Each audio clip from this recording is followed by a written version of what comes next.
All right, everybody, and welcome. Thanks for joining us today. I'm very happy to welcome Michelle Russell from PCMA. She's our guest today. She's kind enough to join us and sprinkle all of her wisdom in today's discussion. Michelle, welcome. Thank you, Joe. I'm happy to be here. So let's get things kicked off. And for the sake of transparency, we're going to let the audience here get to know you a little bit better. And so and is it executive editor, chief editor? How do we say that? Editor-in-chief is the official title. Editor-in-chief. Editor-in-chief. All right. So you're at the top of the food chain of knowledge in the events industry, which is awesome. You sit in a unique perspective, but during our kind of warm-up discussion, a little nugget of information came out, and I'll let you say it. What's your background in meeting planning? I'm not a meeting planner. Oh, knowledge dropped.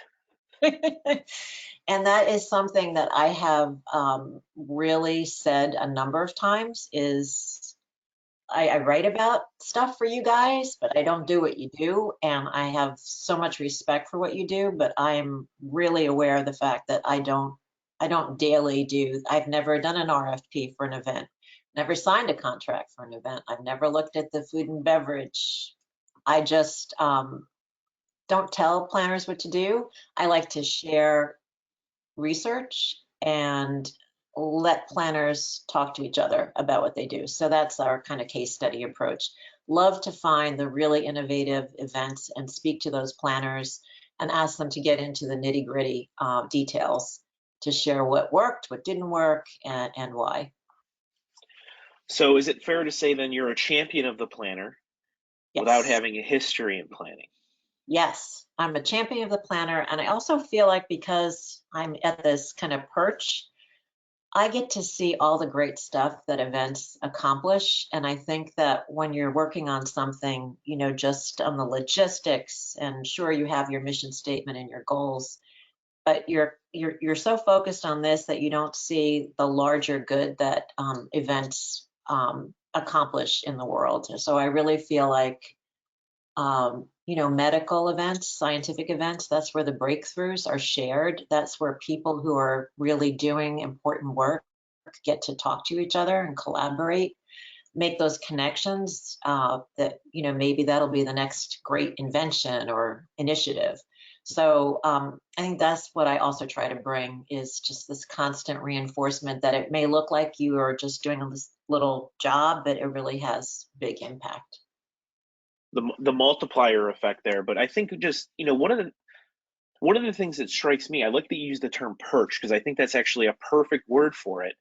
And frankly, the industry really needs kind of that perspective driving viewpoint because, like you said, oftentimes you're too in the day to day, and so having someone or a group that's kind of maybe looking backwards, looking forwards, looking at current state, and being able to report on that artfully is a really valuable service from our marketplace, especially right now.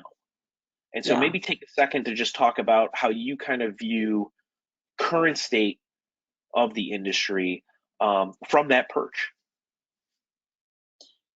So I think one of the things that I really try to do is research. So our next issue, our November issue, is actually going to be a forecast where we have research that we've conducted. We just did a dashboard survey among more than 200 event professionals. And we also curated all this research from other industries. So for instance, the tech industry, we know that event technology companies have really consolidated. They've had layoffs, they've merged, acquired, whatever. Lots of activity there this year. Well, that's also part of a larger trend. We saw that the tech industry overall, that sector has also had a big share of layoffs. So it's looking at what's happening outside the events industry and trying to bring that to bear on the events industry and connect the dots to say, these are trends that are happening in overall business or consumer trends, and you can't turn a blind eye to them because your stakeholders are consumers and their behavior is consumer behavior. So I think that's another piece to what we try to accomplish with our content. And so if I'm that's an interesting purview because you're obviously not just specific event industry focused, you're looking outside. Yeah. So how do you and the team, kind of craft these big ears to do all of this listening and then distill it down into, okay, now we're ready to bring forward a thesis or bring forward a topic for discussion. What does that look like? So we know we regularly ask people what topics they're interested in, but sometimes, I mean, what I've said to my team is, okay, sustainability, for instance, our last readership survey was not high on the list of priorities.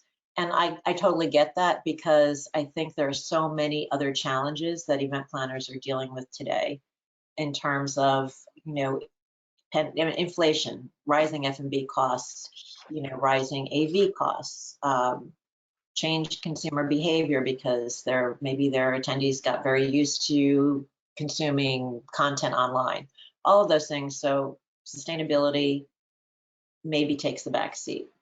But it's our job to keep bringing it to the forefront because we know that sustainability is it's a crisis. Seth Godin calls it the climate cancer because he says global warming sounds too fuzzy, warm and fuzzy. Climate change sounds like everything changes. So he calls it climate cancer because it forces you to think, oh, you have to deal with this. If you have cancer, you have to immediately take action.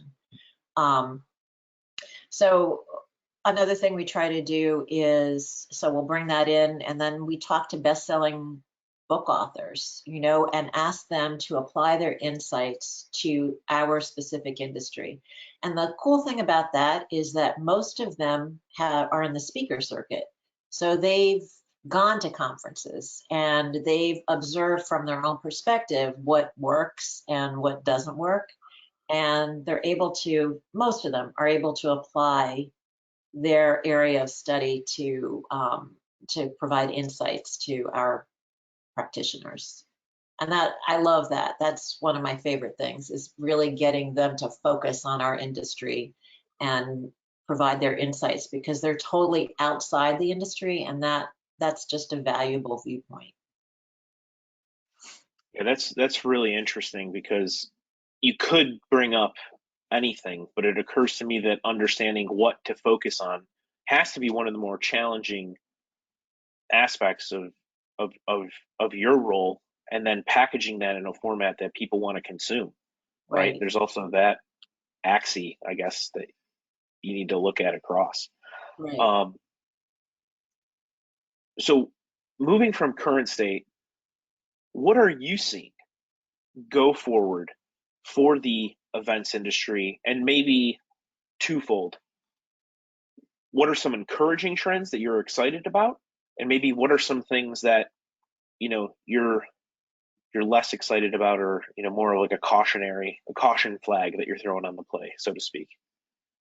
Um, I'll start with the cautionary and end with what I'm excited about. So what I'm concerned about is that I think as an industry, like you're at IMEX America now, and I'm sure everybody is like high-fiving each other and so happy to be back in person.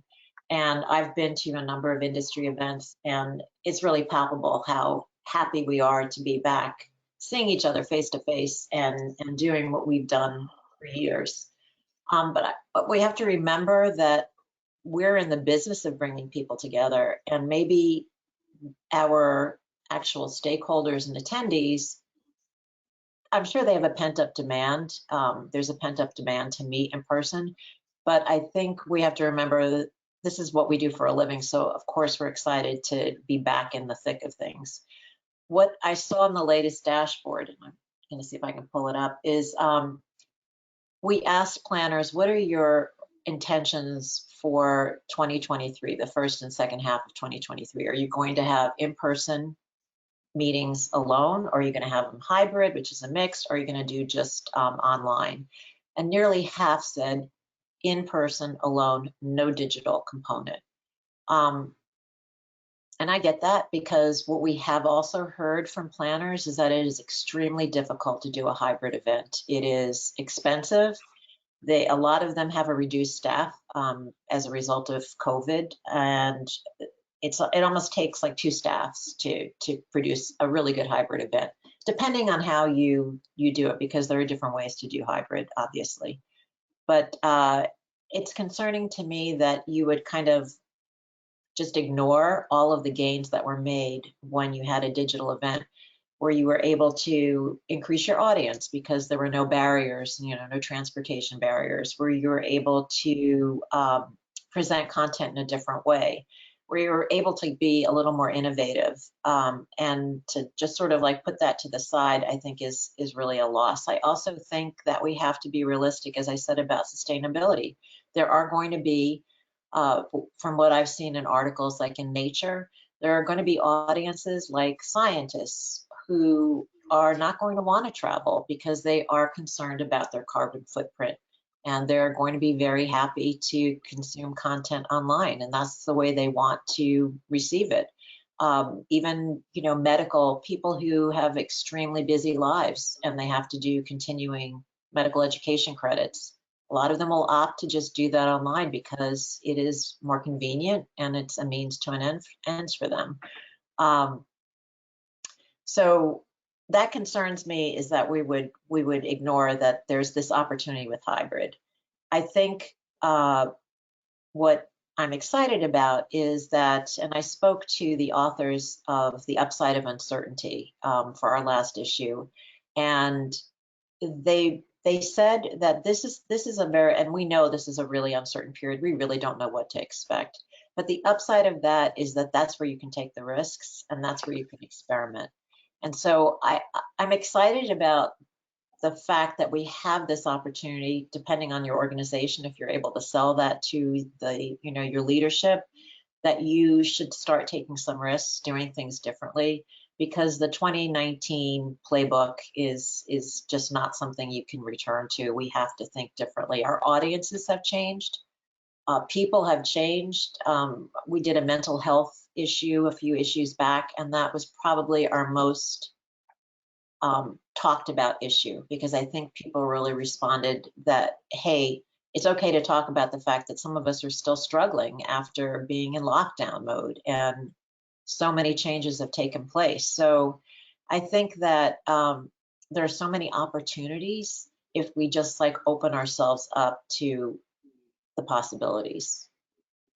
Okay, there's at least three things that I want to pull apart there. So going all the way back to you're right, I'm at IMAX America right now. This is not the event, this is the hotel room. But the something that you said, like, the return in person, the return to live, the vigor and the excitement around that, you could see that, quite literally walking the show.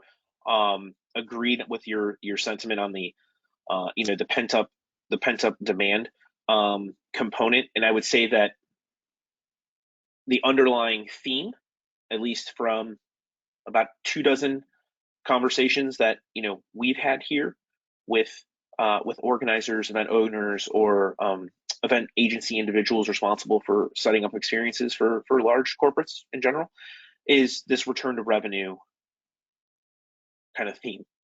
And the question in the medium term, I guess, is if balance sheets get shored up a little bit and folks feel like, okay, after 2 years of really hard financial times, if we can navigate something that looks not exactly, but maybe closer to what we knew in 18 and 19, because as you mentioned, costs have gone up. Demand isn't as 2019-ish for a lot of events as possible, but there's still margin in there, perhaps. If there is, then do we get into let's think about what the future of the experience looks like? I tend to think, yeah, I think we're in a bounce back to live to shore up the balance sheets moment. And then folks are going to look at the product or service that they're putting out there from an experience standpoint and really start to look around and evaluate what others are doing. I also think there might be a little bit of residual. We tried to do something that felt uncomfortable very quickly from a virtual or a digital aspect. Mhm. And if it didn't go, on a grading scale, if it was like a B minus or lower from their perspective, they're going to be a little bit trigger shy until they feel like they can get their mitts around it. But Yeah, totally agree with your sentiment too. No one's coming in and saying, but our teams are bigger and now we're ready to move. That still has not yeah. materialized. Yeah, and I think what concerns me about that revenue piece is in the last dashboard, the survey we did, while, nearly half are doing in-person meetings alone, they also recognize that they have all these rising costs that they're dealing with, and they're expecting smaller attendance, fewer people coming. They're just being realistic about that. So anywhere from like up to 50% fewer attendees than 2019. So you have to think, okay, well, you're not going to get the revenue that you were able to get pre-pandemic. How are you thinking about getting other sources of revenue? If it's not coming through in terms of registration numbers. And I think that's where digital, there are these opportunities to look at revenue generating digital properties, maybe spinning off a podcast or something from the live event, just thinking more in terms of what you can do digitally as well as in person, because you're just not going to net the same amount of revenue if you have all these other factors you have to take into account.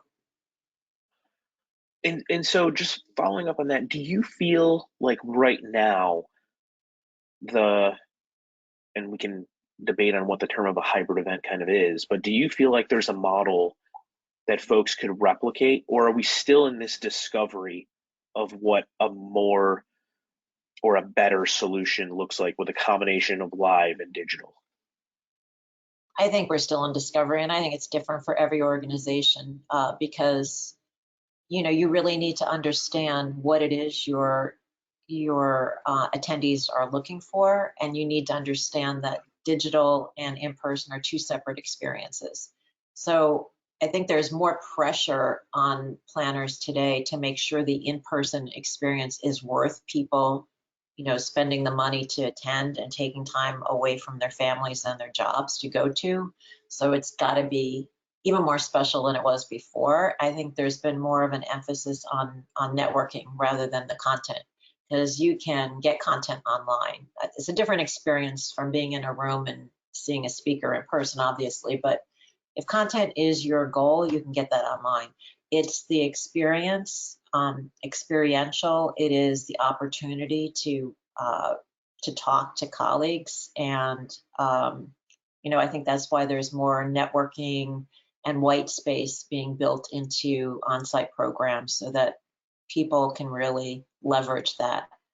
Um, and I think it depends on, again, your audience. So if you have to do, I think you have to trial things. So you have to say, well, maybe we do on demand.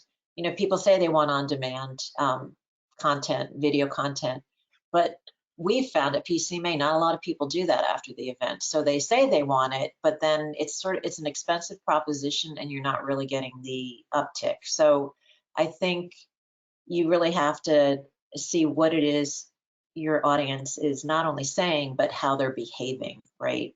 Because sometimes those things don't match, and figure it out. And it's going to take a while to figure it out, and it's probably going to keep evolving. And we don't even know whether COVID is going to rear its ugly head again, and cause people to not want to go outside and travel to events. So it's all these other factors.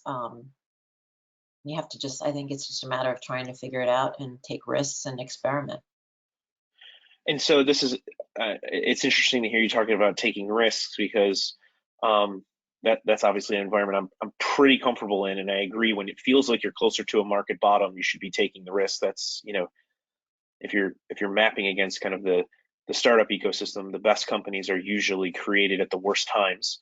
Right. And so maybe this is our event the events industry's kind of moment for that. The last 2 years, we'll look back in 5 years and say, oh, of course, it always makes sense in hindsight. It's very challenging when you're in it.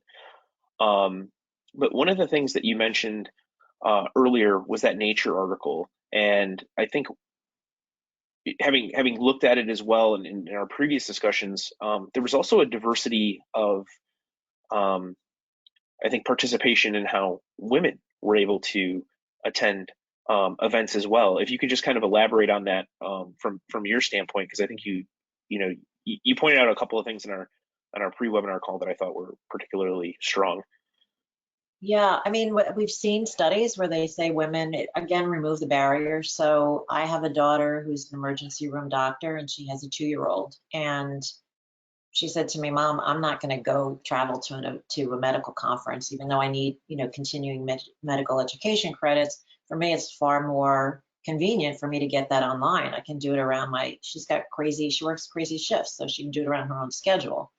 Um, I also think we've seen studies where women felt more comfortable asking questions in digital formats than in person. And that's a really big thing, right? Because the Q&A period at some of these conferences, that's where people are recognized as being thought leaders or having, a different kind of mindset, and they're sharing it.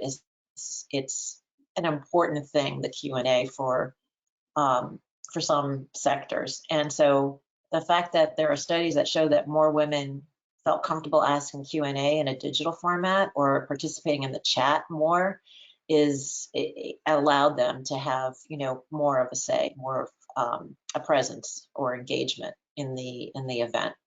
So you don't want to lose that either. I mean, before the pandemic, we wrote a lot of articles about how certain organizations were making sure that women had health, daycare, or there was a lactation room for them if they were nursing, because this is just reality. If you're going to have women attending conferences, you need to make sure that they feel comfortable. And that gets into a whole other conversation about abortion access. And we're seeing that as another factor that planners have to look at, whether their constituents are going to feel comfortable traveling to a state where abortion access is limited or not available. And I think that's not a political issue. That's a health issue for some women who may not even realize they're pregnant, and feel that if something happens, if they have a crisis, they're going to be in a bad situation. So I think that's just another thing that planners have to be concerned about and test the waters in terms of what their attendees are thinking and feeling, because there's just not many states that are not, that are making abortion easily accessible. So on in the earlier half on the diversity of kind of content and distribution of content and access to content, one of the things that isn't here current state, well, you can debate this, but largely isn't here current state, is the more that this content is digitized, the better the future opportunity for that content to be discoverable. So I think we're starting to see the emergence of different AI bots transcribing sessions, real time or almost near real time after Mm-hmm. something gets published or broadcasted, being able to kind of search that for kind of keywords. But if you kind of think, where are we going to be 2 to 3 to 4 years from now, you can envision a massive library that we're writing today, but the decimal system isn't there yet. We don't have that yet. So it's still a bit all over the place. Yeah. But as that continues to be refined, we're quite literally, I think, building one of the biggest knowledge assets and expert assets. And I don't know if that's being valued enough right now. And maybe it shouldn't be right now, but I think the future value is going to be pretty intense. And I'm curious, how do you kind of think or view that? I think that's like a great point. I think that people also feel information overload. So I feel like for us, we've got great stuff in the archives. First, you need to be able to find it. If you need to be able to say, people are coming to a website, they're looking for something specific. it needs to be easily findable and accessible. And I think we've all seen over the last year, all websites, all newsletters have seen a real loss in engagement. I think people certainly during the lockdown, everybody was online. That was really your way to feel a part of the larger world. But since then, there's just so many other things that people are trying to navigate, that there are fewer people going online looking for things. I think so. Our opportunity is to make it easy for them to find what they need. If we're building this big library, to make sure that it's constantly refreshed, right? Because I know I look at dates, and if something is from 2017, I'm like, oh, that's too old. I don't know that applies anymore. Feels like there's a whole new world after the pandemic. So it's the opportunity is there. We just have to be really mindful about it, I think, and recognize that people feel information overload, digital overload. There's great opportunity for digital, but we need to understand it's got to be short takes. People don't, it's like sessions. They don't want to be on hour-long sessions online. It's just a different experience. We have to be aware of that. Okay, so if we're TikToking everything and everything is getting shorter form, talk to me a little bit about, what you're seeing or hearing that's working, and obviously this is subject to change. I'm not like holding you to the right answer, but just curious, if it's not an hour, is it, naturally then my head goes, is it like this? Should it be half an hour? Or are we talking, micro content? And I don't know what that means. Is it literally 20 seconds? Walk me through how your mental model on this.